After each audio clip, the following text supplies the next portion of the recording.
अस्सलाम वालेकुम नाज़रीन, हमसरी जे इंटरव्यू सेशन में तव्हां सभिनी खे भलीकार। अॼु असां सां असांजी हिकिड़ी प्यारी महिमान बख़्तावर ॼाम साकी वेठल आहे। ऐं जीअं त तव्हां सभिनी खे ख़बर हूंदी त 5 मार्च ते ॼाम साकी जी जेका आहे सा डेथ एनिवर्सरी आहे। असां सोचो त थोरो ॼाम साकी साहिबनि जे बारे में बख़्तावर सां ॻाल्हि ॿोल कजे, उन्हनि जी ज़िंदगी ते रोशनी विझे, उन्हनि जी जेका सियासी जिदोजहद आहे उन ते रोशनी विझे, उन्हनि जी थोरी ज़ाती ज़िंदगी जे बारे में ॻाल्हि ॿोल कजे त उहे पंहिंजी ज़ाती ज़िंदगी में कीअं हुआ। ऐं उन खां अलावा बख़्तावर जे पंहिंजे नंढपण ते थोरी रोशनी विझे त उन्हनि जा पंहिंजे वालिद सां जेके तालुकात हुआ ऐं उन्हनि जी परवरिश में उन्हनि जो जेको असरु आहे उहो उन्हनि जी शख़्सियत ते कीअं पियो। सो बख़्तावर तव्हांखे असांजे प्रोग्राम में भलीकार, तव्हांजी वॾी महिरबानी जो तव्हां टाइम कढी असांजे स्टूडियो में आया आहियो। असांखे थोरो इहो ॿुधायो त ॼाम साकी साहिबु जी जेका पैदाइश उहा कहिड़े ॻोठ में थी। तव्हां असांखे ख़बर आहे त थरपारकर सां हुनजो तालुक़ु आहे, पर ॻोठ कहिड़ो आहे तव्हांजो ऐं उनजो नंढपण कीअं गुज़रियो उनजे बारे में थोरो जेकॾहिं असांखे ख़बर पवंदी त असांखे असांजे नाज़रीन खे सुठो लॻंदो। महिरबानी ज़ाहिदा आहे कि तव्हांजी थोराइती आहियां जो तव्हां मूंखे प्रोग्राम में दावत ॾिनी, यादि कयो। ऐं कामिल ॼाम साकी जो जनमु थरपारकर जे ॻोठ जिंजी तालुके छाछरे में 31 अक्टूबर 1944 ते थियो। ऐं मुंहिंजो ॾाॾा जेको हो उहो प्राइमरी उस्ताद हुआ ऐं उन्हनि थर में तालीम जे वाधारे लाइ तमामु घणो कमु कयो। ख़ासि तौर ते असांजे इलाइक़े में उन्हनि ग़रीब शागिर्दनि ऐं औरतुनि ऐं नियाणियुनि जी तालीम जे लाइ पाण पतो ॾियो। मुंहिंजी ॾाॾी जेका हुई उनखे उन्हनि पढ़ायो, पंहिंजी घरवारी खे, मुंहिंजे ॾाॾा साईं। ऐं खां अलावा जेको आहे सो उन्हनि जो जेको ग़रीबनि सां ऐं हुते जेको हिंदू ऐं मुस्लिम वारो फ़र्क़ु हूंदो आहे उहो असांजे घर में न रखियो वेंदो। शायदि इन ई जे करे बाबा जी तबियत जेका हुई उहो अहिड़ी पैदा थी त उन्हनि खे ग़रीबनि सां माना हमदर्दी ऐं पंहिंजे इलाइक़े जे जेके माण्हुनि जी ज़िंदगी जा ॾुख ऐं ॾाखड़ा ॾिसी जेके सिर्फ़ु जेके थर जा माण्हू आहिनि उन्हनि जी ज़रात जेका आहे उहा सिर्फ़ु बरसाति ते मुनसरु हूंदी आहे। त शायदि उन्हनि खे ॾिसी ऐं उन्हनि इहो सोचियो इहो सियासत में अचण जो। अच्छा, उन्हनि प्राइमरी तालीम बाबा कामिल ॼाम साकी पंहिंजे ॻोठ मां ई कराई, ॻोठ जंजी मां। ऐं उनखां पोइ मैट्रिक उन्हनि छाछरो हाई स्कूल मां कई। ऐं स्कूल में 9th क्लास में पढ़ण जे दौरान उन्हनि जी हिकिड़ो उस्ताद हुयो इनायत गाइन जो, बाबा ॿुधाईंदा, उन सां कचहरी थी जंहिं उन्हनि खे तबक़ाती फ़र्क़ु जे बारे में सम्झायो। त उनखां पोइ उन्हनि जो हिकु तरफ़ लाड़ो थियो त भई ॾाढो ऐं घणो छो आहे, ज़ालिम ऐं मज़लूम छो आहे, ऐं हिकिड़ो सरमाएदार आहे त उहो बिना कमु करण जे एॾी प्रॉपर्टी जो मालिक छो आहे, ऐं हारी जेको एॾी महिनत करे अन्न पाए थो त वॾेरो सॼी उपत जो मालिक छो आहे, या उहो एक्सप्लाइट इस्तेसाल हारी जो या हरियाणी जो छो करे थो। ऐं उन ई दौर में सिंधी ॿोली जे लाइ मुहिम हली हुई, सिंधी ॿोली क़ौमी ॿोली। त जेका आहे उनजी जेका सही मुहिम हुई उनखां बाबा जेको आहे कामिल ॼाम साकी पंहिंजी सियासी सरगर्मी जी शुरूआति कई। सिंधी ॿोली क़ौमी ॿोली ऐं उनखां अलावा उन्हनि सिंधी ॿोली में वोटर लिस्टूं छपारायो ऐं स्टेशनूं या जेके मुख़्तलिफ़ ऑफिसूं आहिनि उन्हनि जा सिंधीअ में नाला लिखो ऐं वोटर लिस्टूं छपारायो। इहा जेका मुहिम हुई इन खां उन्हनि शुरूआति कई। ऐं पोइ जीअं इंटर फस्ट ईयर में इन्हनि कॉलेज में हिते हैदराबाद में कारीमुरी कॉलेज ते अची ऐं दाख़िला वरिती त 1 यूनिट जो दौर हुयो। पोइ हिते अची ऐं हू जेके 1 यूनिट जे ख़िलाफ़ु जेके स्ट्रगल थींदी हुई उन जे लाइ उन्हनि भरपूर उन में हिसो वरितो। ऐं ख़ासि तौर जेकॾहिं असां ईअं चऊं त ॼाम साकी हिकिड़ो पॉलिटिकल लीडर थी पहिरीं ईअं सम्झो त अवाम जे अॻियां कॾहिं आया? उहे आउं सम्झां थी 1 यूनिट जे दौर में ई, छो जो उहे स्टूडेंट हुया। हुननि एज़ अ स्टूडेंट लीडर जेको आहे 1 यूनिट जे ख़िलाफ़ु हिकिड़ी भरपूर स्ट्रगल कई, उनजे ख़िलाफ़ु हिकिड़ो पॉम्फलेट लिखियो। ऐं उन्हनि शाह लतीफ़ जे मेले में वञी करे मेले में पॉम्फलेट विरायो 1 यूनिट जे ख़िलाफ़ु। ऐं उनखां पोइ उन्हनि जी गिरफ़्तारी, उनखां सुतत ई पोइ गिरफ़्तार थिया। ऐं जॾहिं उन्हनि खे ख़बर पई त पुलिस उन्हनि खे गिरफ़्तार करणु अचे पई त हू भिटशा मां हाला ताईं पंधु विया ऐं रूपोश थी विया। त उन्हनि जी जेका भरपूर जेका स्टूडेंट लीडर या सियासतदान जी जेका उन्हनि जी हुई उहा तक़रीबन उन्हनि जी 1 यूनिट जे दौर में ई जेको आहे सो उन्हनि जी शुरूआति थी। अच्छा, ॼाम साकी जेके आहिनि से मार्क्सिस्ट हुआ, हिकिड़ा लेफ्टिस्ट जेके आहिनि से नज़रियाती तौर ते सियासतदान हुआ। त उन्हनि जो जेकॾहिं असां ॾिसूं त वरी नेशनलिज़म जे तरफ़ बि लाड़ो नज़र अचे थो असांखे। पंहिंजी ॿोली, पंहिंजो माण्हू, पंहिंजो जेको आहे जेको क़ौमी जेको फ़िकिर आहे उन तरफ़ बि तमामु घणा असांखे जेके आहिनि से उहे माइल नज़र अचनि था। त इहे असां चई सघूं था त उन्हनि जा ॿई जेके आहिनि से कॉम्बिनेशन आहे उनजी सियासत में, उन खे तव्हां थोरो असांखे ॿुधायो त इहो कॉम्बिनेशन जेको आहे उहो कीअं मतिलबु हिकिड़े सियासतदान में गॾु गॾु हली सघे थो? ॾिसो, तबक़ाती सवाल हिकिड़ी अलॻि शइ आहे, तबक़ाती जदोजहद, ऐं पंहिंजी क़ौमियत ऐं पंहिंजी बका जो सवाल अलॻि आहे। जीअं अगरि असां कंहिं हमदर्दी रखूं था, अगरि समाजी कम बि फ़र्ज़ु कयो असां कयूं था, अगरि असां कंहिं को आर्फन सेंटर हलायूं था, यतीम खानो हलायूं था, त असां सभिनी यतीमनि खे पंहिंजे घर में त कोन छॾींदासीं। ऐं ईअं मूंखे यादि अचे थो हिकिड़ो बिहारी न खपनि मुज़ाहिरो थियो हुयो, त उन में माण्हुनि चयो, कंहिं जर्नलिस्ट बाबा खां सवालु पुछियो कामिर जाम खां, त तव्हां त चओ था त सॼी दुनिया जा मज़दूर हिकु थी वञो, पोइ तव्हां ईअं छो था चओ त बिहारी न खपनि? त बाबा खिली चयो त जेको आहे न, असां ईअं चऊं था त सॼी दुनिया जा मज़दूर हिकु थी वञनि, पर असां ईअं नथा चऊं त सॼी दुनिया जा मज़दूर सिंध में अची गॾु थियनि। छो जो सिंध में जेतिरा वसीला आहिनि, हिकिड़ो असांजे घर में जेतिरी स्पेस हूंदी असां ओतिरनि माण्हुनि जो ई गुंजाइश रखंदासीं न। ईअं त न त सभिनी खे ज़ाहिर असां पंहिंजे घर में छॾींदासीं।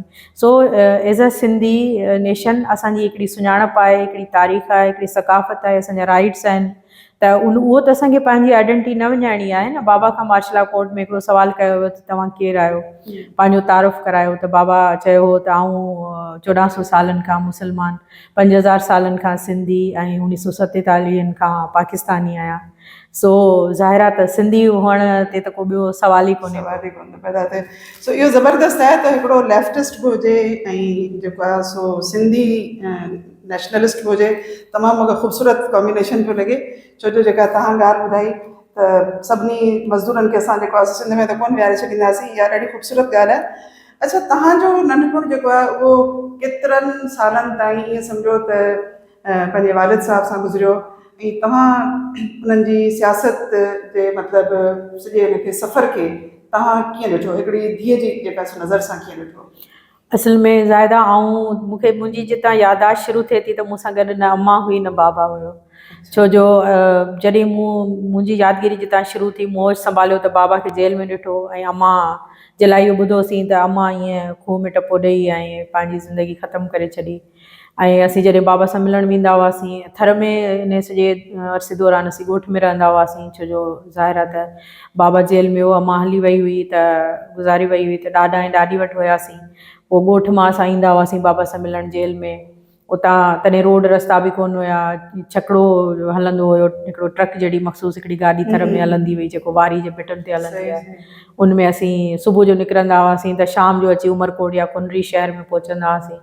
पोइ उतां वरी राति जो वरी मीरपुर ख़ासि में अची असीं तरसंदा हुआसीं। हुते हिकिड़ो बाबा जो क्लास फेलो ऐं असांजो ॻोठाई डॉक्टर प्रधान रहंदो हो, राइटर बि हुया, ऐं मुंहिंजे बाबा जे क्लास फेलो बि हुया, दोस्त बि हुया नंढपण जा। अक्सर करे उन्हनि जे घर रहंदा हुआसीं।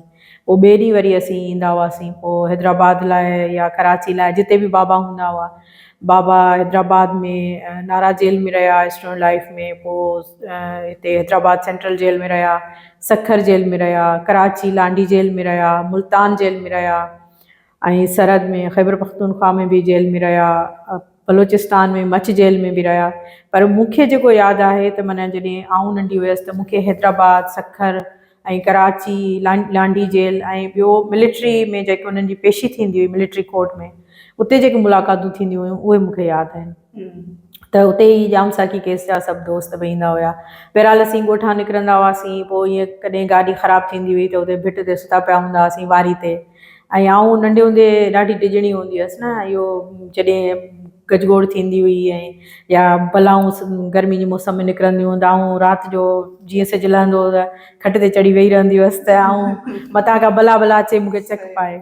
पर असीं जॾहिं सफ़र कंदा हुआसीं त पोइ गाॾी वाॾी ख़राबु थींदी, या उहे स्टे कंदा गाॾी वारा, हलाए हलाए थकिजी पवंदा भिटुनि में, पोइ हुते सुता पिया हूंदा हुआसीं भिटुनि ते। ऐं पोइ वरी उथी वरी सुबुह जो यासुर जो वरी गाॾी निकिरंदी हुई आस्ते आस्ते ईअं। अच्छा, जॾहिं तव्हां पंहिंजे वालिद साहिब सां जेल में मिलणु वेंदा हुआ त उन वक़्त में उन मतिलबु हिकिड़ो जेको माण्हू आहे जेको जेल में आहे, उनजो ज़ाहिरी ॻाल्हि आहे त थोरो मोराल डाउन हूंदो आहे ऐं मायूस बि नज़र ईंदो आहे। छा तव्हां पंहिंजे वालिद साहिब खे हिकिड़ो ईअं सम्झो त पुरुमीद शख़्स जे तौर ते ॾिठो, या जेल में उन्हनि खे ख़ौफ़ज़दा ॾिठो, मतिलबु तव्हां पंहिंजूं यादगिरियूं जेकॾहिं सहेड़ियो था, छो जो तव्हां चओ था त असां मुख़्तलिफ़ जॻहियुनि ते मुख़्तलिफ़ जेलनि में वञी उन सां मिलिया आहियूं, त उन वक़्त में तव्हांखे पंहिंजे वालिद जा कहिड़ा जेके आहिनि से तासुरात नज़र अचनि था, त उन्हनि जेल जो मुक़ाबिलो कीअं कयो?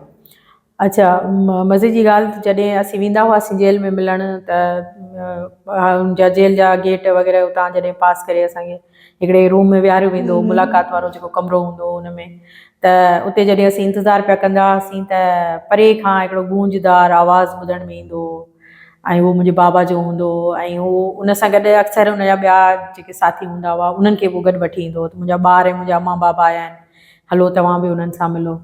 ऐं हू कचहरी कंदा ऐं खिलंदा ईंदा हुआ न, त बाबा जा टहक परे खां ॿुधण में ईंदा हुया, त असीं यकदमि असीं ख़ुशि थींदा हुआसीं दिलि में त बाबा अचे पियो, हाणे वेझो आहे। उन्हनि सां गॾु ज़ाहिर सिपाही बि हूंदा हुया ऐं कॾहिं कॾहिं उन्हनि खे हथकड़ी बि लॻल हूंदी हुई ऐं पोइ हू अची करे वेहंदा हुआ ऐं भाकुर पाईंदा। मुंहिंजे बाबा मुंहिंजे ॾाॾा ऐं ॾाॾी सां हमेशह, बल्कि बाबा जी आदत हूंदी वॾनि सां हमेशह पहिरें पई मिलंदा ऐं जेसि ताईं उन्हनि में हुयो माना आख़िरी दम ताईं उहो हमेशह कंहिं बि माण्हू खे वेही हथु कोन ॾींदा हुआ, हमेशह उथी भाकुर पाए ऐं दोस्तनि खे त जेको आहे सो कंध ते अक्सर चुमी ॾींदा ऐं इहो इलाही मशहूरु बि आहे, माण्हू चवंदा आहिनि त असांखे जाम साकी कंध ते चुमियूं ॾिनियूं ऐं बाबा चवंदो हो त कंध ते चुमी ॾियण जो मुंहिंजो मक़सदु इहा आहे त कंध सिर जी सदा आहे, त हिन पंध में तव्हांजो बि असांखे कंट्रीब्यूशन खपे। सो उहे ईंदा हुआ त ईअं गूंजदार आवाज़ में खिलंदा ॻाल्हाईंदा ऐं ईंदा ऐं पोइ असीं वेहंदा हुआसीं, पोइ कचहरी थींदी हुई। पर मूंखे यादि न आहे, मुंहिंजी ॾाढी ओतिरी बहादुर माउ हुई, ऐं चवां थी सलाम आहे, हींअर मुंहिंजो पुटु तव्हां बि माउ आहियो, आउं बि माउ आहियां, अगरि थोरी देरि ॿाहिरि वेंदो आहे, देरि कंदो आहे त मुंहिंजी दिलि सफ़ा हितेड़ी थी वेंदी आहे। पोइ आउं यादि कंदी आहियां उन माउ खे, मुंहिंजी ॾाॾी खे, त उनखे सलाम आहे जंहिंजो पुटु ख़बर बि न हूंदी त किथे आहे ऐं उन ते केतिरा टार्चर थिया, शाही किले में उन ते टार्चर थिया, पर मूं पंहिंजी ॾाॾी खे कॾहिं बि कंहिं रिवायती माउ वांगुरु औरत वांगुरु रोईंदे न ॾिठो। ऐं हू गॾु वेहंदा हुआ तॾहिं बि बाबा पंहिंजे माउ पीउ खे पंहिंजा ॾुख ऐं तकलीफ़ूं कोन ॿुधाईंदो हो त मूंखे बाबा हेॾो मारियऊं या मुंहिंजे छॾाइण लाइ का अपील दाख़िल कयो या कुझु कयो, कॾहिं बि न। उहो खिली कचहरी कंदो ऐं ॾाॾी ऐं ॾाॾा बि हुन सां ईअं खिली ॻाल्हाईंदा हुआ। इहा तमामु वॾी इंस्पायरेशन इहा त तमामु, ऐं सम्झां थी त तव्हांजी ॾाॾी जो मूंखे लॻे थो त वॾो किरदारु आहे, छो जो माउ जेका हूंदी आहे उहा पंहिंजे ॿार खे मज़बूत कंदी आहे, उन जा बुनियादु ठाहींदी आहे। त तव्हां पंहिंजी ॾाॾी जे बारे में असांखे थोरो ॿुधायो त छा तव्हांजी ॾाॾी पढ़ियलु लिखियलु हुई, बाशऊर औरत हुई, जो हुन पंहिंजे औलाद खे एॾो शऊर ॾिनो ऐं हूअ बि उन्हनि सभिनी तकलीफ़ुनि में हिकु बाशऊर औरत वांगुरु जेको आहे सो साबित क़दम रही, जो कॾहिं हुन पंहिंजे पुट जी जेल ते या उन जी तकलीफ़ुनि में जेको आहे सो आम रिवायती औरतुनि वांगुरु ॻोड़ा वेही कोन पिया। त तव्हां, ऐं चाहींदसि त उन औरत जे बारे में असांखे थोरी मालूमात। हिकिड़े स्कूल में आउं वियसि, हुते हिकिड़ो कॉल लिखियलु हुयो त तव्हां असांखे पढ़ियलु लिखियलु माइरूं ॾियो, असीं तव्हांखे तव्हांजी क़ौम खे लीडर ॾींदासीं। सो ऐं कुझु ॾींहं अॻु में ॾाॾा जी वरसी हुई ॻोठ में, त उते मूं इहा ई ॻाल्हि कई पई त जेको माण्हू पंहिंजी ज़ाल खे पढ़ाए थो, एतिरो वॾो जिगर रखी सघे थो ऐं उनखे नौकिरी करण जी इजाज़त ॾिए थो ऐं नौकिरी कराए थो, अहिड़नि ई घरनि में जाम साकी पैदा थींदा। अच्छा, मतिलबु तव्हांजी ॾाॾी खे तव्हांजे ॾाॾे पढ़ायो? जी बिल्कुलु। अच्छा। मुंहिंजी ॾाॾी शादी खां पोइ पंहिंजे ॿारनि सां गॾु पढ़ी, मुंहिंजी पुफी ऐं मुंहिंजे चाचा सां, माना बाबा पहिरें ॿार सां बि न, ॾाॾे जो वॾो हिकिड़ो कंट्रीब्यूशन आहे हिकिड़े लीडर खे जेको आहे सो ठाहिण में ऐं पंहिंजे घर खे ठाहिण में। अच्छा। त ऐं ॿी ॻाल्हि इहा त जेका असांजी ॾाॾी हूंदी उहा तमामु हिकिड़ी साबरीन औरत हूंदी हुई ऐं हुनखे सलाम आहे, चवां थी त हुन पंहिंजे औलाद जी अहिड़ी तरबियत अहिड़ी कई, जो कामरेड जाम साकी जहिड़ो माण्हू, उहो जॾहिं सियासत में आयो, जॾहिं उहो स्टूडेंट लीडर हुयो, हुनखे सिंध यूनिवर्सिटी में जॾहिं हुओ त हुनखे ऑफर्स मिलियूं हुकूमत जे तरफ़ां त तव्हां जेको आहे सियासत छॾे ॾियो, तव्हां 10,000 वज़ीफ़ो वठो, माना 68 जे ज़माने में 10,000 वज़ीफ़ो तमामु घणो आहे। ऐं ॿी सूरत में जेको उन्हनि सां कयो वियो त माना उन्हनि खे, मूंखे कॾहिं कॾहिं मुंहिंजे बाबा जो किरदारु मारुई जहिड़ो लॻंदो आहे न। बाबा बीमार हुया, 2017 जी ॻाल्हि आहे, उन्हनि जी डेथ अरिड़हं में थी आहे ऐं हिकिड़े प्रोग्राम में वेठी हुअसि। मारुई जो किसो मूं बि ॿुधो आहे, तमामु एॾो हिकिड़ो, पर मुंहिंजे ज़हन में ओॾी महिल बिल्कुलु कंपेरिजन आयो जॾहिं मूं स्टेज ते उहो प्ले पे ॾिठो, त मूंखे ओॾी महिल ज़हन में बिल्कुलु एग्ज़ैक्ट मूंखे ईअं लॻो त मुंहिंजे बाबा जो किरदारु बिल्कुलु मारुई जे किरदारु जहिड़ो आहे।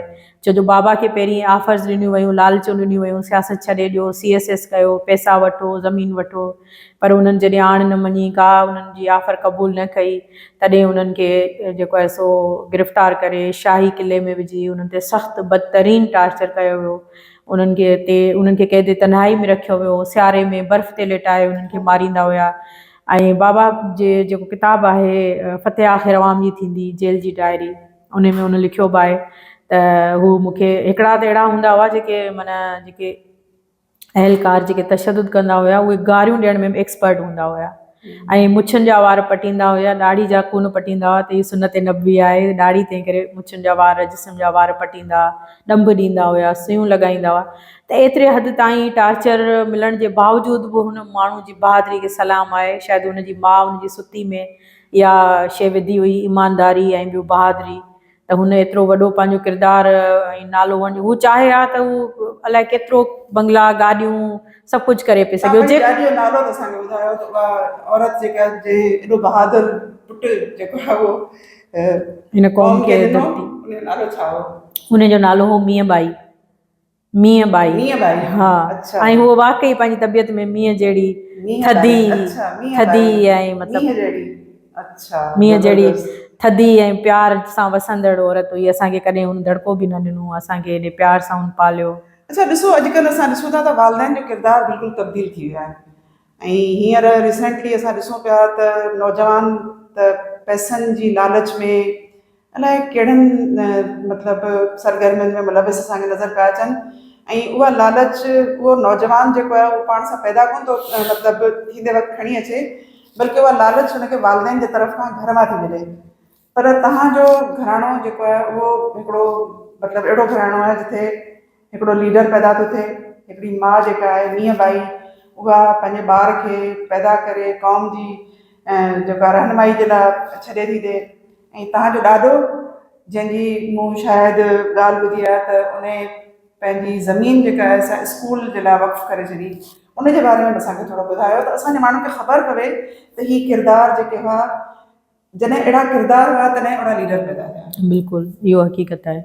ऐं ईअं ई आहे ज़ाइदा त असांजे ॻोठ में प्राइमरी स्कूल हुयो, जंहिंमें मुंहिंजो ॾाॾा जॾहिं उहो पढ़िया पिए तॾहिं ॻोठ में न हुयो, पर पोइ उहो कुझु अरसे खां पोइ स्कूल क़ाइमु थियो। ऐं उहे चयो वञे थो त मुंहिंजे ॾाॾा जे करे ई थियो, छो जो उन्हनि खे पढ़ण जो इलाही शौक़ु हुयो।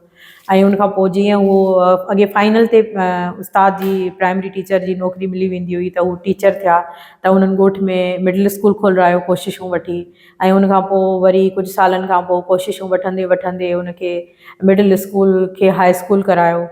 ऐं उनखां पोइ वरी हुननि पंहिंजे दोस्तनि सां हणा वणा चंदा करे लांडियूं ठारायूं, मन ठाराया, स्कूल उन में शुरू करायो। पोइ वरी उन्हनि वरी कोशिशूं करे उन्हनि जे लाइ बिल्डिंग मंज़ूर कराई स्कूल जे लाइ, त ॻोठ वारनि एतिराज़ु कयो त भई ॻोठ जे विच में इहो स्कूल आहे, असां न ठाहिणु ॾींदासीं, छो जो असांजे औरतुनि जी बेपर्दगी थींदी, ते जेको आहे सो उस्ताद ऐं शागिर्द धारिया ईंदा। त पोइ जेको आहे सो मुंहिंजे ॾाॾा साईं चयो त भई स्कूल त कंहिं सूरत में ठाहिणो आहे। पोइ उन पंहिंजी बनी जेका आहे उहा सिंध गवर्नमेंट खे एजुकेशन डिपार्टमेंट खे डोनेट करे स्टैम्प पेपर ते लिखी ॾिनी मुख़्तियार कार खे। ऐं उनखां पोइ उन में उहो स्कूल ठहियो।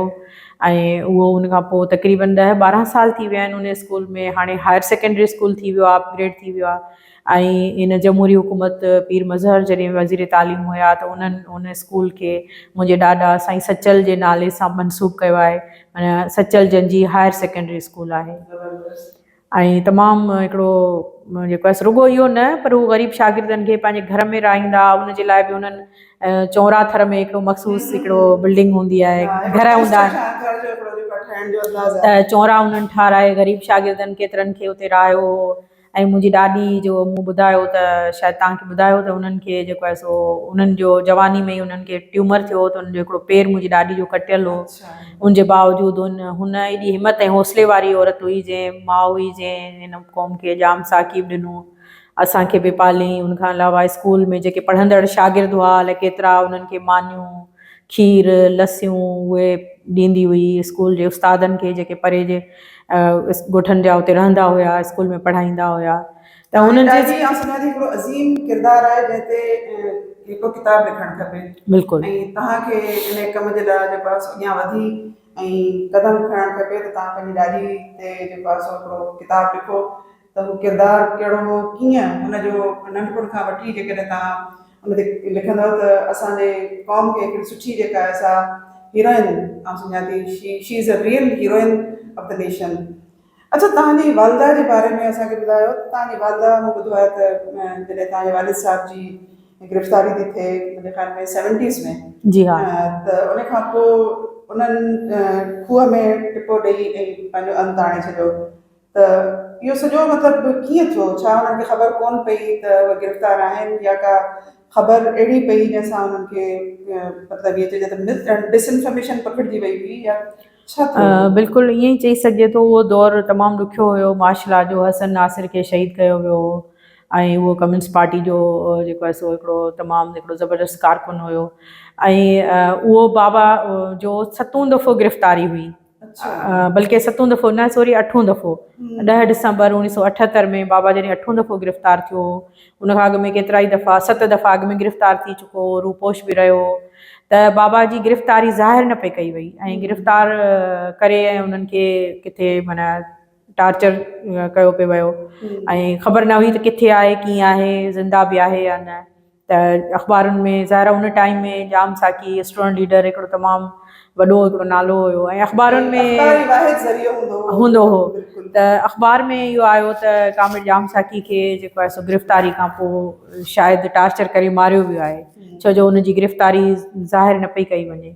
ऐं उहा अख़बार जॾहिं ॻोठ में वई त उहा अख़बार अम्मा जे हथ चढ़ी वई ऐं अम्मा उहा अख़बार पढ़ी त मायूस थी वई ऐं उन खां पोइ ॿिए ॾींहुं जेको आहे सो उन पाणी जा दिला खणी ऐं खूह ते वई। मूंखे ऐं मुंहिंजे भाउ सजाद खे ॿिन्ही खे हथु पकिड़े ऐं मुंहिंजी ॾाॾी जे हवाले कयईं त आउं पाणी भरे अचां थी। त पोइ वरी उते वई त बसि हुनखे कुझु अहिड़ो माना दिलि में थी वियो त शायदि ॼाम जेकॾहिं ज़िंदा न रहियो आहे त आउं ज़िंदा रही छा कंदसि। सख़्तु माना हुनखे उहो कंहिं अहिड़ी कैफ़ियत में अची वई जो उन पंहिंजो अंत आणे छॾियो। अच्छा, उन खां पोइ तव्हांजी तरबियत सॼी जेका आहे तव्हांजी ॾाॾी कई? जी हा, बिल्कुलु। असांजी ॾाॾी जे बाबा जी अमड़ ॾाढी मींबाई मूंखे ऐं मुंहिंजे भाउ खे पालियो उहो सॼो अरसो। ऐं अक्सर मुंहिंजी ॾाॾी सां गॾु सुम्हंदी हुअसि, हुनखे केॾांहुं कोन छॾंदी हुअसि। अच्छा, तव्हांजे बाबा जी ज़िंदगी में या साकी जी ज़िंदगी में मूं ॿुधो आहे त मार्च जो महीनो इलाही जेको आहे सो प्रोमिनेंट रहियो आहे, क्रिटिकल रहियो आहे ऐं ईअं चइजे थो उनजे करियर जे लाइ हिकिड़ो सिंबल रहियो आहे। बिल्कुलु बिल्कुलु। मार्च जो महीनो जेको आहे उहो कामिल जाम साकी जी ज़िंदगी में इलाही अहमियत जो हामिल आहे। उहो ईअं त बाबा पहिरियों दफ़ो गिरफ़्तार 5 मार्च 1967 ते थिया हुया ऐं उन खां पोइ जेको आहे सो उहो पहिरियों दफ़ो 5 मार्च ते ऐं उन खां पोइ वरी ॿियो भेरो बि उहो गिरफ़्तार थिया त 28 मार्च 1968 ते। शादी उन्हनि जी थी हुई 13 मार्च 1968 ऐं शादी खां कुझु ॾींहंनि खां 12-13 ॾींहंनि खां पोइ गिरफ़्तार थिया ॿियो दफ़ो। ऐं उन खां पोइ जेको आहे सो जेको 4 मार्च वारो वाक़ियो थियो त उहो बि 4 मार्च 1900 मुंहिंजे ख़्याल में 67 आहे, जेको ई शागिर्दनि वारो वाक़ियो थियो हैदराबाद में। त जेको शागिर्दनि धरणो हयो हो, मसरूर रहसन हुयो, उनजे ख़िलाफ़ु कमिश्नर हैदराबाद ऐं उनखां अलावा जेको 1 यूनिट जे ख़िलाफ़ु जेको शागिर्दनि जी गॾियल जदोजहद हुई, जंहिंमें यूसुफ लिगारी, कामिल जाम साकी, यूसुफ टालपुर इहे हुया। त उहो 4 मार्च वारो वाक़ियो मतिलबु 4 मार्च ते हिकिड़ो इहो इवेंट थियो ऐं उनखां पोइ वरी बाबा जी जेका डेथ एनिवर्सरी आहे उहो वरी 5 मार्च आहे। ॿी गिरफ़्तारी बि मार्च में थी थिए। वरी शादी जेका मुंहिंजी अम्मा सां पहिरीं शादी जेका बाबा जी हुई। तव्हां कॾहिं कोन सोचियो त तव्हांखे बि इन में सियासत जे मैदान में अचणु खपे? तव्हां डॉक्टर थी विया, डॉक्टर थियण जे लाइ तव्हांखे कंहिं मोटिवेट कयो? अच्छा, जीअं त मुंहिंजो तालुक़ु थर सां आहे ऐं उते औरतुनि जी तालीम इलाही पुठिते पयल रही आहे ऐं उन दौर में त ख़ासि तौर ते मुंहिंजी ॾाॾी खे मुंहिंजे ॾाॾा पढ़ाए ऐं उनखे टीचर जी नौकिरी वठी ॾिनी, वठाए ॾिनी ऐं मुंहिंजी पुफी खे बि। त मुंहिंजे ॾाॾा जो ई ख़्वाबु हो त बख़्तावर डॉक्टर थिए त जीअं जेको आहे सो असांजे जेका ॻोठनि में सिहत जी सूरत हाल आहे उनजे लाइ उहो ख़िदमत करे सघे। ऐं सियासत में अचण जो बाबा खे जहिड़े नमूने तकलीफ़ूं असां सहंदे ॾिठो, बर्दाश्त कंदे, त माना उनखे सलाम आहे। ऐं चवां थी हिकिड़े कामरेड जाम साकी जी सियासत जे करे असांजे 3-4 नसलनि लोड़ियो आहे। उहो ईअं त मुंहिंजे ॾाॾा ॾाॾी, मुंहिंजे बाबा ख़ुदि, बाबा ऐं अम्मा ऐं असां ऐं मतिलबु असांजो नंढपण पंहिंजे माउ पीउ खां परे गुज़रियो, तकलीफ़ुनि में गुज़रियो। ऐं उनखां पोइ बाबा जी कोई मुआशी जेका हूंदी हुई उनजो कोई इनकम जो ज़रियो न हो ऐं दोस्त थोरी घणी हेल्प कंदा हुआ। पहिरीं त असांखे ॾाॾा ॾाॾी पालियो पहिरें मरहले में, ज़ाहिर आहे पोइ रिटायर थी विया, पोड़ा थी विया। मुंहिंजे ॾाॾा रिटायरमेंट मां बाबा खे ई घरु वठी ॾिनो, जंहिंमें बाबा आख़िर ताईं रहियो ऐं हाणे मुंहिंजा भाइर नंढा रहनि पिया। त बाबा जो कोई मुआशी ज़रियो न हुयो ऐं हुन थोरो घणो कोशिशि कंदो हुयो। जीअं हू हिकु टाइम में हुन स्टेट लाइफ में कमु कयो त हुन ते बि हिकिड़ो कंहिं माण्हू तंज़िया आर्टिकल लिखियो त इंश्योरेंस एजेंट बणिजी वियल अॻूणो कम्युनिस्ट। त जॾहिं भई हिकिड़ो माण्हू भला भत्तागिरी त नथो करे, कब्ज़ाखोरी त नथो करे, हालात सां महिनत करे पंहिंजे बचनि जे लाइ रोज़ी रोटी कमाए थो, त हिकिड़ो त मुआशी तकलीफ़ूं तमामु घणियूं अचनि थियूं। अगरि तव्हां सियासत कयो फुल टाइम त तव्हां जेको आहे सो पोइ रोज़ी रोटी नथा करे सघो। तव्हांखे जिस्मानी तकलीफ़ूं अचनि थियूं, तव्हांखे रूहानी जिस्मूं, तव्हां इमोशनल टार्चर। माना बाबा खे जेको आहे एतिरे घणे टार्चर बर्दाश्त करण जे करे जेल जे दौरान ई उन्हनि जो ब्लड प्रेशर तमामु घणो वधी वियो हो ऐं उन्हनि खे तबियत उन्हनि जी ॾाढी ख़राबु थी वई हुई। 1984-85 जी ॻाल्हि आहे। पोइ हिते मुज़ाहिरा थिया हैदराबाद ऐं कराची में, त कामर जाम साकी खे अस्पताल मुंतक़िल कयो, उनखे आज़ादु कयो। क़ैदे तन्हाई ऐं टार्चर जे करे उनजी तबियत ख़राबु थी वई हुई। उनजा बाक़ाइदा प्ले कार्ड्स वग़ैरह छपिया, चाकिंग थी हुई। पोइ उन्हनि खे हॉस्पिटल में एडमिट कयो वियो, मुंतक़िल कयो वियो जेल में हुअण जे दौरान ई, क़ैदी हुअण जे दौरान ई, क़ैद दौरान। तॾहिं असीं पहिरियों दफ़ो ज़िंदगी में ऐं मुंहिंजो भाउ असीं ॾाॾा ॾाॾी सां गॾु बाबा वटि 2 टे ॾींहं उते हॉस्पिटल में तरसिया हुआसीं। उहो मूंखे यादि आहे त माना आउं बाबा सां गॾु पहिरियों दफ़ो ज़िंदगी में 85 में रहियसि, जॾहिं आउं 10 सालनि जी हुयसि। उनखां पहिरीं मूंखे यादि बि कोन्हे। बाबा खे एडमिट कयो वियो जना हॉस्पिटल कराची में, त पोइ असीं उते पहिरियों दफ़ो माना बाबा सां गॾु स्टे करणु एतिरो वधीक टाइम, माना जेको हिकु बरातूं रहियासीं, वधीक टाइम उन्हनि सां वक़्तु गुज़ारण जो पहिरियों दफ़ो तॾहिं थियो इतफ़ाक़। ऐं उते साईं जेम्स सैद बि एडमिट हुया, तॾहिं पली जो साहब बि एडमिट हुया, उन्हनि जी बि तबियत ख़राबु हुई। साईं जेम्स सैद बि नज़रबंदि हुया, उन्हनि जी टंग में फ्रैक्चर थियल हुयो। ऐं बाबा सां गॾु अक्सर साईं जेम्स सैद वटि वेंदी हुयसि शाम जो। 2 टे ॾींहं असीं रहियासीं ऐं उनखां पोइ बल्कि हिकु दफ़ो असीं वधीक टाइम रहियासीं, 2 दफ़ो बाबा एडमिट हुया ऐं पली जो साहब वटि बि विया हुआसीं। ऐं शाम जो ॿाहिरि उहे बि एडमिट हुया, उहे बि तॾहिं क़ैदी हुया। त उते जेको आहे जना हॉस्पिटल जेको आहे उहो शाम जो एॾो सियासी बिल्कुलु गढ़ जेको लान हूंदी उन में माण्हू वेठा हूंदा जेके सियासी शऊर रखंदड़ माण्हू। सिंध जे माण्हुनि में हिकिड़ो वॾो शऊर रहियो आहे। त उन टाइम में जेको साईं सां मिलणु ईंदो उहो कामर जाम जी तबियत पुछंदो वेंदो, पली जे साहब सां मिलंदो। MRD जी तहरीक जो दौर हुयो, त माण्हू उते हिकिड़ो ज़बरदस्त जशन लॻो पियो हूंदो हुयो हॉस्पिटल में। हॉस्पिटल में तव्हांखे हिकिड़ो मौक़ो मिलियो साईं जीएम सैयद सां बि मुलाक़ात करण जो या पली जो साहब सां तव्हां मिलिया, त उन्हनि सां तव्हांजी मुलाक़ातूं कीअं रहियूं? कॾहिं उन्हनि तव्हां सां कंहिं सियासी मौज़ू ते ॻाल्हायो या तव्हांखे का रहनुमाई ॾिनी, सियासी रहनुमाई ॾिनी, या उन्हनि तव्हांखे हिकिड़ो नंढी ॿारड़ी सम्झी बसि तव्हां सां हल्की फुल्की ॻाल्हि ॿोल कई? बिल्कुलु नंढड़ी ॿारड़ी सम्झी, छो जो आउं ॿारड़ी ई हुयसि ऐं तक़रीबन मुंहिंजी उमिरि तॾहिं 10 साल बि कोन हुई, छो जो 84 ऐं 85 जे दौर में माना 8-9 साल। त ज़ाहिर आहे बसि इहो छा पढ़ंदा आहियो, बाबा नालो छा आहे, अहिड़े तरीक़े सां हल्की फुल्की ॻाल्हि ॿोली थी। ऐं पहिरियों दफ़ो कराची शहर मूं साईं जेम्स जी गाॾी में घुमियो हुयो। छो जो साईं जेम्स असांखां पुछियो त तव्हां कराची घुमिया आहियो कराची शहर? त असां चयो न। पोइ पंहिंजे मुलाज़िम खे सॾे चई त हिननि ॿारनि खे सुभाणे घुमाए अचिजो, गाॾी ॾिजो। पोइ बाबा जो हिकिड़ो दोस्त हुयो असांजो कामरेड यूसुफ सैफ, उहो असां सां गॾु हलियो। साईं पंहिंजी गाॾी ऐं ड्राइवर ॾिनो हुयो, उनमें असां वियासीं रानी बाग, हिल पार्क, समुंड, इहे 3 जॻहियूं मूंखे यादि आहे असां घुमी आयासीं। सो उहे प्यार त यादि रहंदा आहिनि बिल्कुलु। हालांकि ॾिसो पार्टियूं अलॻि हुयूं, कामर जाम साकी कम्युनिस्ट पार्टी जो मेंबर हुयो ऐं साईं जेम्स सैद क़ौम परस्त हुया, पर हिकिड़ो इज़त जो ऐं हिकिड़ो मोहबत जो एहतराम जो रिश्तो हुयो। ऐं जेको बाबा हर कंहिं माण्हू सां मतिलबु हर कंहिं अपोनेंट सां बि रखियो, त माना हिकिड़ी जेका आहे सो दुआ सलाम, हिकिड़ो सुठो रिलेशन, त माण्हू जो इंसानियत जे नाते, क़ौमियत जे नाते थी सघे थो न। बाक़ी इख़्तिलाफ़ त जमूरियत जी सूंह आहे। बिल्कुलु। अच्छा, हींअर जेका इहा ख़ूबसूरती असांजे समाज मां घटिजंदी पई वञे, इख़्तिलाफ़ आहे त पोइ हर तरह सां इख़्तिलाफ़ आहे, उहा रिस्पेक्ट बि कोन्हे, उहा जेका आहे असां वटि बर्दाश्त बि कोन्हे। त असां ईअं तब्दील छो थी रहिया आहियूं, उहा मनफ़ी तौर ते?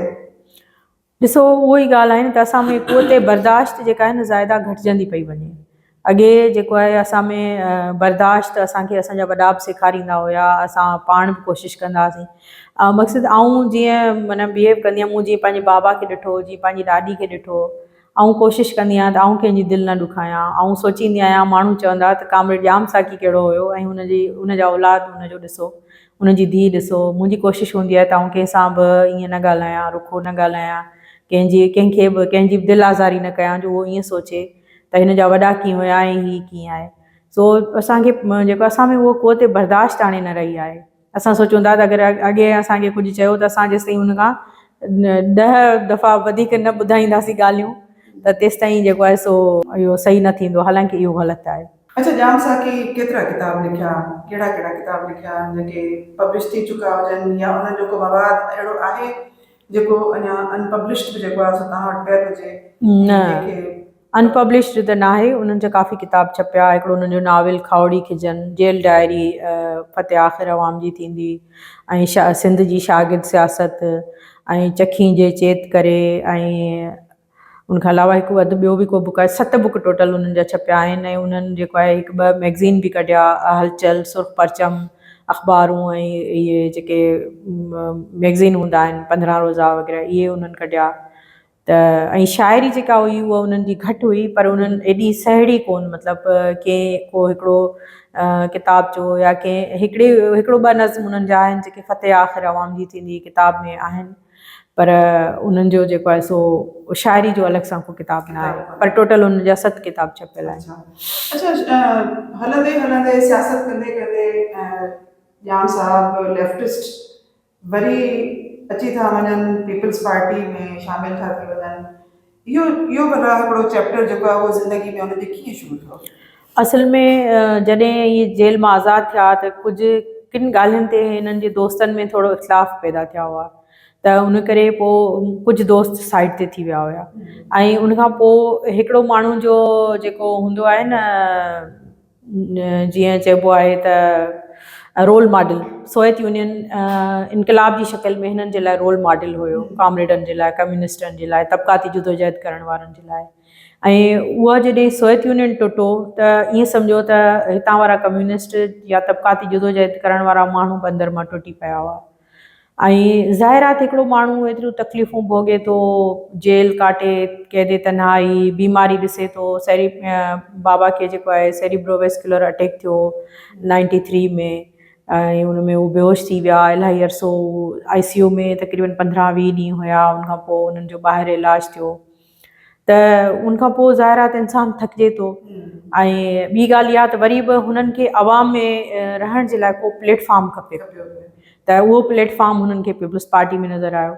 ऐं पीपल्स पार्टी अॼु खां सोचो त 25-30 साल अॻु जी पीपल्स पार्टी, मतिलबु अञा बि वधीक टाइम थियो आहे, 25 खां बि 30-35 साल मोहतरमा जे दौर वारी पीपल्स पार्टी, 91 जो दौर हुयो जॾहिं 92, हा, उनजा ॿार नंढा हुया। ऐं मोहतरमा जो जेको आहे तॾहिं अपोज़िशन में हुई, मां सम्झां थी। पोइ वरी हुकूमत ठही त बाबा सलाहकार बि चूंडिया। पर जॾहिं असां पीपल्स पार्टी जी ॻाल्हि कयूं था त अॼु जी पीपल्स पार्टी खां मतिलबु 30-35 साल पुराणी पीपल्स पार्टी जेका अॼु जी पार्टी खां क़दुरु बहितर हुई। यकीनन, हा, बिल्कुलु। अच्छा, हींअर जेका असां वटि सियासत थिए पई, छा तव्हां उन खां मुतमइन आहियो? छो जो सियासत असां वटि पाकिस्तान में सदाईं गैर मुतमइन तरीक़े सां ई जेका असां कई वई आहे, कॾहिं बि आवाम न मुतमइन कोन थियो आहे। पर हींअर जेका सियासत थिए पई, हींअर जेको असांजो सिंधी नेशनलिस्ट इवन जेको सियासत करे पियो, छा उन्हनि सभिनी खां तव्हां मुतमइन आहियो? मुंहिंजे ख़्याल में जेका अॼु सियासत थिए पई उहा सियासत न आहे जेका कामिड़ जाम साकी जे दौर में हूंदी हुई।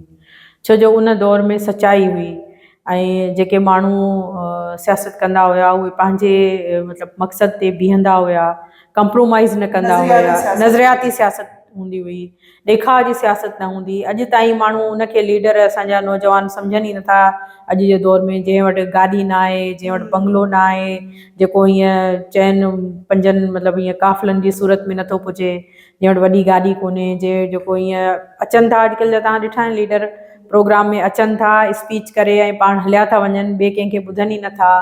ऐं काफ़िलनि जी शकिल में अचनि था, कंहिंजे घर बि इवन ताज़ियत करणु वञनि था त झंडा ऐं 20 गाॾियूं खणी पुॼनि था। त इहो सियासी कारकुन या सियासी लीडर वारो इहो बिल्कुलु बि जेको आहे सो तरीक़े कान।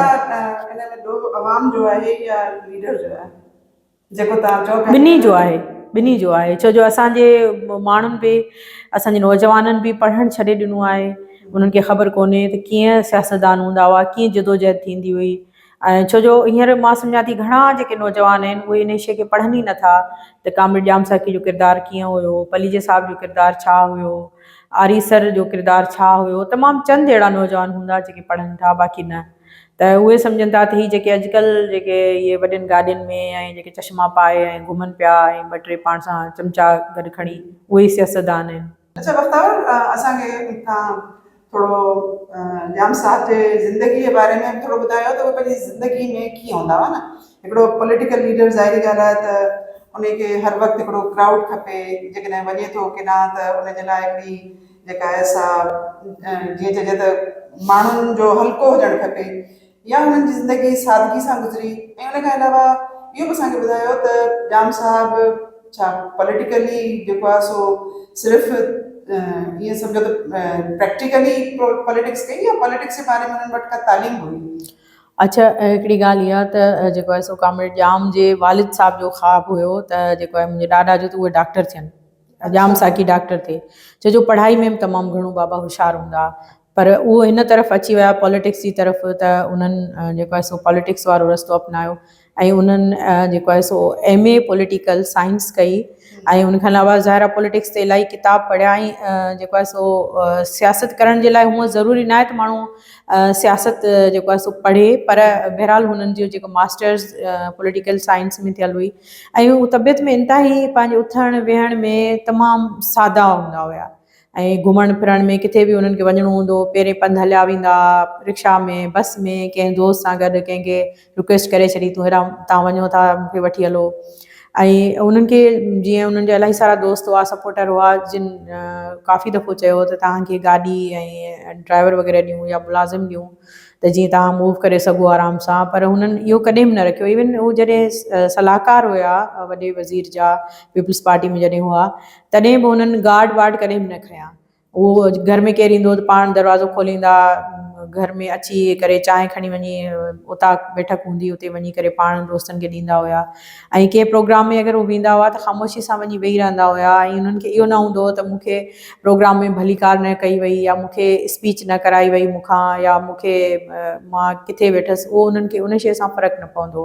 हू पंहिंजी ज़ात में हिकु अंजुमन हुया। उन्हनि खे इहो न हूंदो त कॉम्प्लेक्स त मूंसां गॾु 10 माण्हू हुजनि जेके मां वञा त मूंसां गॾु हलनि त शो थिए त लीडर आहे। हू हूअं ई लीडर हुया। कपिड़ा बि हू वॉशिंग वेयर जा सादा पाईंदा हुया, अक्सर पेर में चप्पल पाईंदा हुया ऐं सैंडल या चप्पल, ऐं तमामु खाइण पीअण में हर शइ में तमामु घणी सादगी, मिलण जुलण में, ॻाल्हाइण में। ऐं मूंखे यादि आहे हिकिड़ो दफ़ो हिकिड़ी पाड़े जी माई आई त मूं चयो त पाड़े जी पोड़ी आहे, त आउं नंढी हुअसि स्कूल में पढ़ंदी हुअसि, त बाबा मूंखे सख़्ती सां रोकियो, चई त पोड़ी न चइबो आहे, अम्मा चइबो आहे।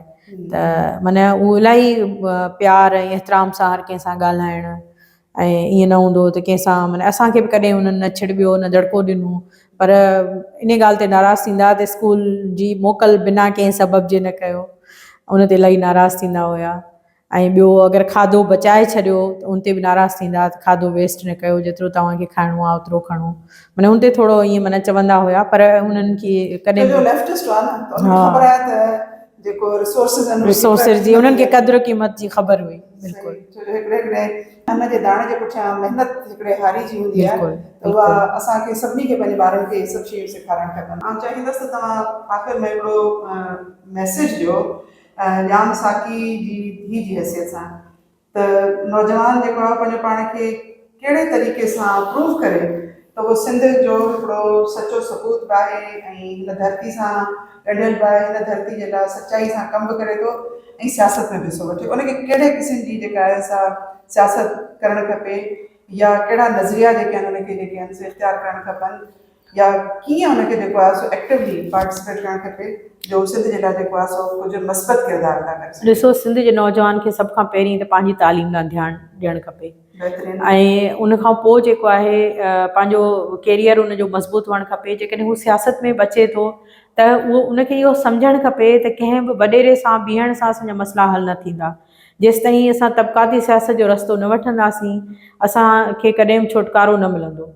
ऐं जेसिताईं असां हिन ॾाढ ऐं ज़ुल्म ख़िलाफ़ु न बीहंदासीं, चाहे उहो जेको आहे सो क़ौमियत जे नाले ते थींदो हुजे, मज़हब जे नाले ते थींदो हुजे, नस्ल जे नाले ते थींदो हुजे, उहो सभु जेको आहे उहो उनखे रद्द करणु घुरिजे।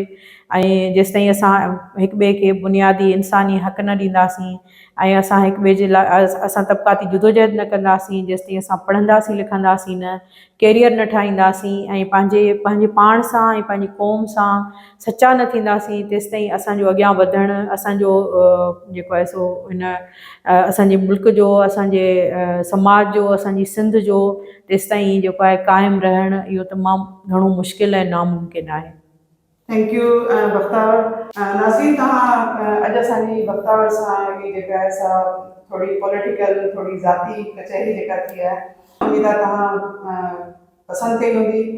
ऐं जेको आख़िर में मैसेज ॾिनो आहे बख्तावर, उम्मीद आहे त अॼु जे नौजवाननि खे उहो मैसेज कन्वे थी चुको आहे त उहे पंहिंजे तालीम ते पहिरीं त असांजी सभिनी जी इहा हिकिड़ी सम्झो ज़रूरत आहे, हिन मुआशिरे जे हर ॿार जी ज़रूरत आहे त पंहिंजे तालीम ते तव्हां तवजो ॾियो, पंहिंजो करियर ठाहियो। उन खां पोइ जंहिं बि शोबे में तव्हांखे वञिणो आहे, एक्सीलेंसी सां तव्हां जेको आहे उन शोबे में वञो ऐं पंहिंजो किरदारु मुस्बत तरीक़े सां अंजाम जेको आहे सो ॾियो त जीअं असां हिन सिंध जी तक़दीर खे जेको आहे तब्दील करे सघूं। जेसिताईं तव्हां इहो कोन कंदा, सिंध जी तक़दीर खे बदिलाए नथो सघिजे। उम्मीद आहे त तव्हां असांजे प्रोग्राम खे पसंदि कयो हूंदो, कमेंट ज़रूरु कंदा। जेकॾहिं तव्हां अञा ताईं असांजे चैनल खे सब्सक्राइब न कयो आहे त सब्सक्राइब कंदा। अल्लाह।